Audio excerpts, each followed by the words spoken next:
Assalamualaikum warahmatullahi wabarakatuh. Hello students, how are you today? I hope you all in a good condition.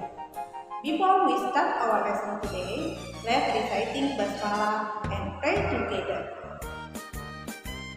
Bismillahirrahmanirrahim. Rabbi zidni ilma warzuqni fahma. Amin ya rabbal alamin. Okay friends, today we are going to learn math. Please focus and look at our material carefully. Teman-teman, hari ini kita akan mempelajari tema 8 bumiku, subtema 3 bumi, matahari, dan bulan. Tujuan pembelajaran kita hari ini adalah yang pertama, siswa dapat menjelaskan terjadinya gerhana bulan dan gerhana matahari. Kedua, siswa dapat mengidentifikasi karakteristik geografis dan kehidupan sosial budaya, ekonomi, politik di wilayah ASEAN. Ketiga, siswa dapat memahami reklame. Gerhana matahari. Gerhana matahari terjadi ketika bumi, bulan, dan matahari terletak pada satu garis lurus. Astronom menyebut posisi garis lurus tersebut konfigurasi Gizi. Gerhana matahari total terjadi ketika bulan berada dalam fase bulan baru. Hal itu disebabkan orbit bulan mengelilingi bumi berada pada kemiringan 5 derajat dari bidang orbit bumi mengelilingi matahari, atau biasa disebut bidang ekliptika.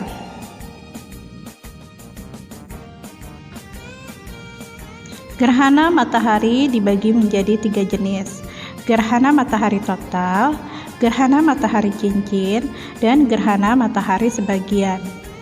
Gerhana matahari total terjadi pada saat bumi berada di daerah umbra bulan. Gerhana matahari cincin terjadi pada saat bulan berada pada titik terjauhnya dari bumi. Gerhana matahari sebagian terjadi pada saat bumi berada di penumbra bulan. Menjelaskan sistem penanggalan Hijriyah dan Masehi. Yang pertama, sistem penanggalan Masehi atau biasa disebut Syamsiyah. Penentuan sistem penanggalan Masehi berdasarkan kala revolusi bumi, yaitu 365 1/4 hari atau dibulatkan menjadi 1 tahun. Setiap 4 tahun sekali, revolusi bumi digenapkan 366 hari. Tahun yang terdiri atas 366 hari disebut tahun Kabisat, yaitu terdapat penambahan 1 hari pada bulan Februari menjadi 29 hari. Tahun Kabisat ditentukan pada tahun yang bilangannya dapat dibagi 4, misalnya 2016, 2020, 2024, dan seterusnya. Selain itu, ketika bumi berevolusi mengelilingi matahari, bulan sebagai satelit bumi juga mengikuti pergerakan bumi.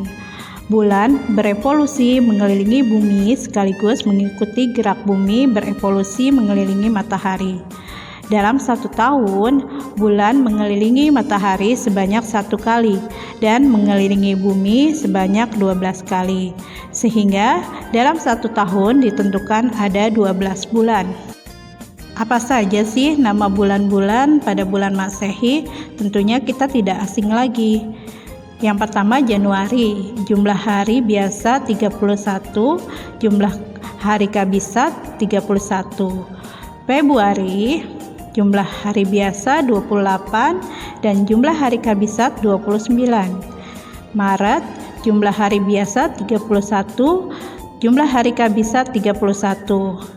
April, jumlah hari biasa 30, jumlah hari kabisat 30.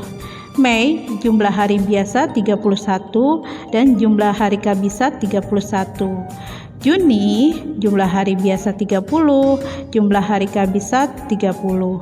Juli, Jumlah hari biasa 31, jumlah hari kabisat 31. Agustus, jumlah hari biasa 31, jumlah hari kabisat 31.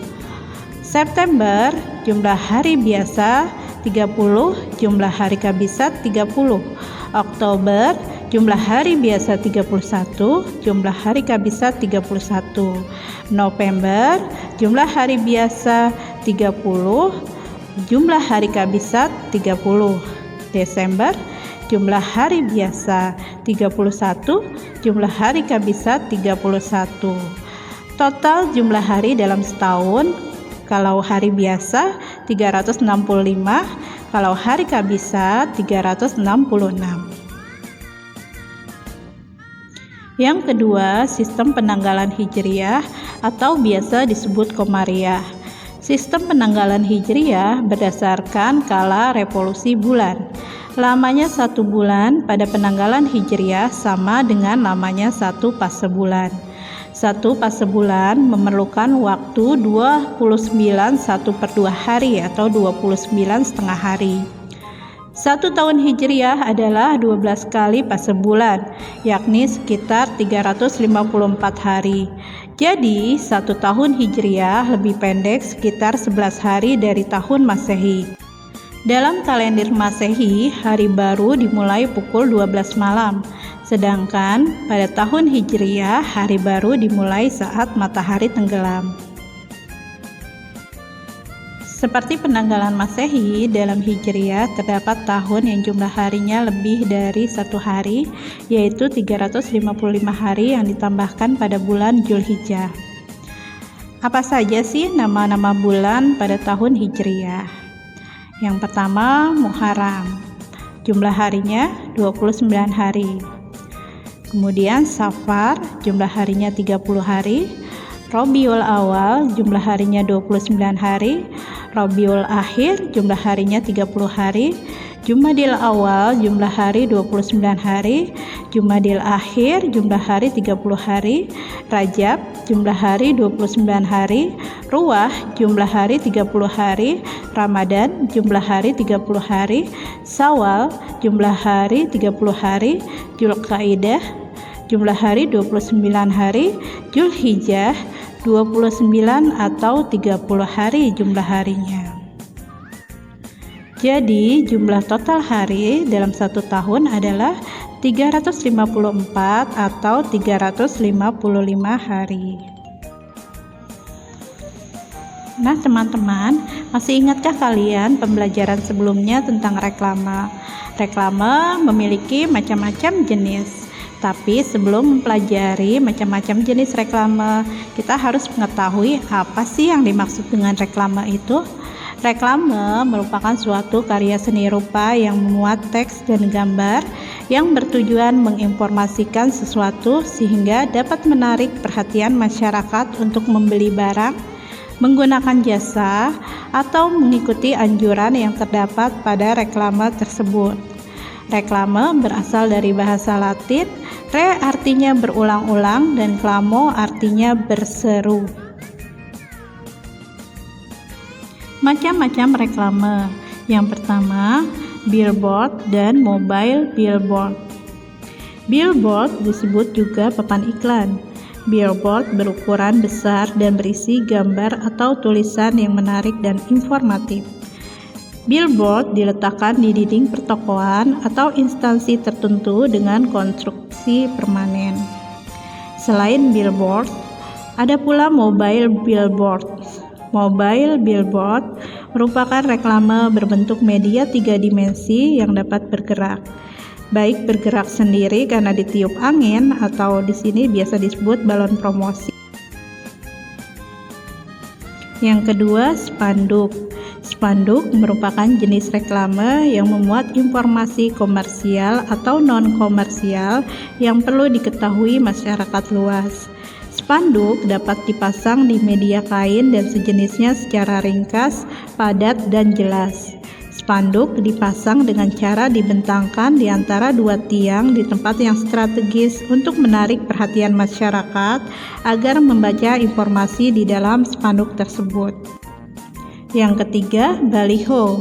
Baliho merupakan jenis reklame yang berukuran besar, berisi gambar dan tulisan menarik dan informatif. Baliho diletakkan di tempat umum dan strategis.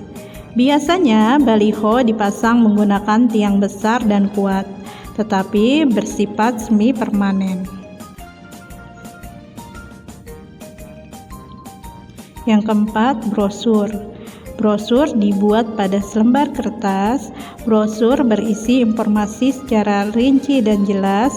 Brosur disebarkan atau diberikan kepada konsumen atau target secara langsung. Kelima, poster. Poster adalah jenis reklame berupa selembaran kertas yang memuat gambar dan tulisan yang dibuat semenarik mungkin. Poster ditempelkan di tempat-tempat umum yang strategis agar mudah dilihat. Yang keenam, embalase. Embalase adalah jenis reklame yang diletakkan langsung pada kemasan produk. Embalase berisi informasi tentang produk tersebut. Pada embalase biasanya terdapat gambar sebagai daya tarik. Ketujuh, banner. Banner biasanya ditempatkan di depan toko atau di dalam ruangan pada suatu kegiatan tertentu. Banner berukuran lebih kecil dari baliho. Yang kedelapan, leaflet. Leaflet berupa lembaran kecil yang dilipat. Leaflet berisi informasi secara lengkap dan rinci. Leaflet diletakkan di tempat yang mudah diambil atau langsung disebarkan seperti brosur. Kesembilan, buklet. Buklet berbentuk menyerupai buku. Buklet berisi informasi yang disajikan dengan jumlah halaman lebih dari 2 lembar. Buklet disampaikan dengan cara disebarkan secara langsung. Reklame memiliki sifat komersil dan non-komersil. Reklame komersil bertujuan untuk meningkatkan penjualan suatu produk agar keuntungan bertambah. Reklame non-komersil bertujuan untuk memberikan informasi mengenai suatu hal dan mengajak masyarakat dan mematuhi ajakan pada reklame tersebut. Reklame bisa menjelaskan letak geografis suatu daerah yang nantinya bisa dijadikan sebagai objek pariwisata. Teman-teman, sekarang kita akan mempelajari pengaruh kondisi geografis terhadap kegiatan ekonomi masyarakat. Perkembangan pariwisata di Pulau Bunaken mempengaruhi kegiatan ekonomi masyarakat sekitar dalam memenuhi kebutuhannya. Sebagai contoh, aktivitas ekonomi di sekitar Taman Nasional Bunaken bertumpu pada kegiatan ekowisata. Bunaken mengandalkan daya tarik wisata bahari berupa keindahan alam bawah lautnya. Kondisi geografis Pulau Bunaken mempengaruhi kegiatan ekonomi masyarakat sekitar. Selain Bunaken, Indonesia memiliki banyak tempat wisata. Salah satunya adalah wisata Raja Ampat. Kepulauan Raja Ampat di Provinsi Papua Barat merupakan salah satu wisata unggulan bagi Indonesia.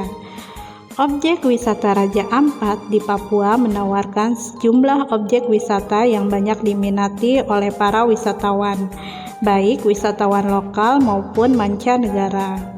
Wisata unggulan di objek wisata Raja Ampat adalah pemandangan keindahan bawah laut dengan hamparan terumbu karang serta berbagai jenis spesies ikan. Dengan menyelam di Raja Ampat, pengunjung akan menemukan berbagai jenis ikan yang bahkan belum pernah ditemui sebelumnya. Hal ini disebabkan karena 75% jenis terumbu karang di dunia berada di Raja Ampat. Kehidupan bawah laut Raja Ampat yang beragam dihuni oleh sekitar 1.500 spesies ikan, 537 spesies koral, dan 699 hewan tak bertulang belakang. Terumbu karang yang hidup merupakan tempat sumber makanan bagi ribuan spesies ikan dan satwa laut lainnya. Keindahan alam Raja Ampat ini membuat wisata di bagian ujung Indonesia ini disebut sebagai surga yang tersembunyi.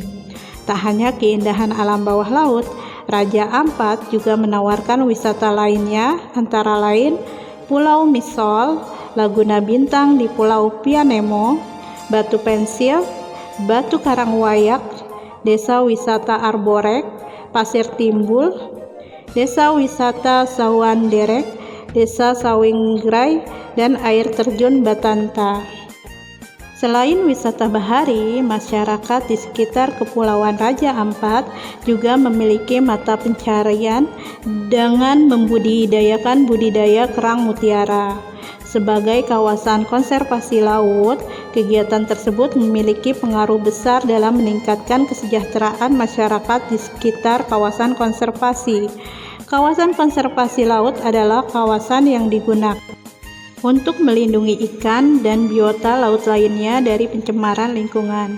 Pariwisata berbasis konservasi untuk menarik wisatawan serta kesejahteraan penduduk membutuhkan peran sebagai pihak seperti pemerintah, tokoh masyarakat, serta masyarakat adat. Tak hanya pelatihan serta pendampingan dalam mengelola daerah pariwisata, masyarakat Raja Ampat juga dilatih mengelola ikan dan rumput laut dengan mengolahnya menjadi abon, makanan olahan ikan, kerupuk, dan sebagainya. Sementara itu, untuk pengolahan produksi non-konsumsi, masyarakat diberikan pelatihan dalam mengolah limbah kulit kerang menjadi hiasan yang layak jual dan bernilai tinggi. Pengaruh kondisi geografis terhadap kondisi ekonomi tidak hanya terjadi di Indonesia, tapi juga terjadi di antara negara ASEAN. Salah satunya adalah negara Laos. Letak geografis negara Laos. Batas-batas negara Laos secara geografis antara lain sebelah barat laut berbatasan dengan negara Myanmar dan Republik Rakyat Tiongkok, sebelah timur dengan Vietnam, sebelah selatan dengan Kamboja, dan sebelah barat dengan Thailand. Bentang alam Laos. Laos merupakan salah satu negara di Asia Tenggara yang tidak memiliki garis pantai dan wilayah perairan. Sebagian besar wilayah Laos berbentuk pegunungan dan hutan. Barisan pegunungan membujur dari barat laut ke tenggara dengan puncak tertinggi adalah Gunung Bia, 2.819 meter. Di sebelah timur terdapat pegunungan Annam. Sungai Mekong mengalir di seluruh wilayah Laos dan bermuara di Teluk Tonkin. Lembah Sungai Mekong di bagian barat merupakan daerah yang subur. Laos merupakan negara agraris. Sebagian besar penduduknya melakukan usaha pertanian dan perkebunan, terutama di sekitar Sungai Mekong. Hasil pertanian yang utama adalah padi dan jagung. Hasil tambang yang utama adalah timah, timbal, perak, dan emas. Komoditi ekspor yang utama adalah timah, kayu, dan kulit binatang. Negara ASEAN selanjutnya adalah Kamboja. Kamboja memiliki letak geografis. Batas-batas negara Kamboja secara geografis antara lain sebelah barat berbatasan dengan Thailand, sebelah utara dengan Laos, sebelah selatan dengan Teluk Thailand, dan sebelah timur dengan Vietnam. Bentang alam negara Kamboja menyerupai piring, yaitu memiliki cekungan di tengah dan dataran tinggi di tepinya. Bagian tengah berupa dataran rendah, sedangkan bagian pinggirnya adalah rangkaian pegunungan, antara lain Pegunungan Dokrak di sebelah utara dan Pegunungan Kardamon di sebelah barat. Puncak tertinggi di Kamboja terletak di Pegunungan Kardamon, yaitu Gunung Penum Aural. Sungai utama yang mengalir adalah Sungai Mekong. Di sebelah barat daya terdapat daerah pantai. Kamboja merupakan negara agraris dengan hasil pertanian yang utama adalah padi, jagung, dan kedelai, serta hasil perkebunan seperti karet dan tebu. Kegiatan pertanian banyak dilakukan di sekitar Sungai Mekong. Selain hasil pertanian, hasil perikanan di Kamboja cukup melimpah. Hasil tambang di Kamboja antara lain biji besi, tembaga, dan fosfat. Nah, teman-teman, setelah mempelajari materi tersebut, sekarang saatnya mengerjakan tugas. Tugasnya adalah yang pertama, buatlah gambar gerhana matahari dan gerhana bulan. Kemudian, jangan lupa kalian jelaskan posisi bumi, bulan, dan matahari saat gerhana matahari dan gerhana bulan. Dikerjakan di kertas HPS atau di buku gambar ya teman-teman. Dan biasakan kumpulkan tepat waktu. Thanks for your attention. I hope you all understood our material today. The last I say, wassalamualaikum warahmatullahi wabarakatuh.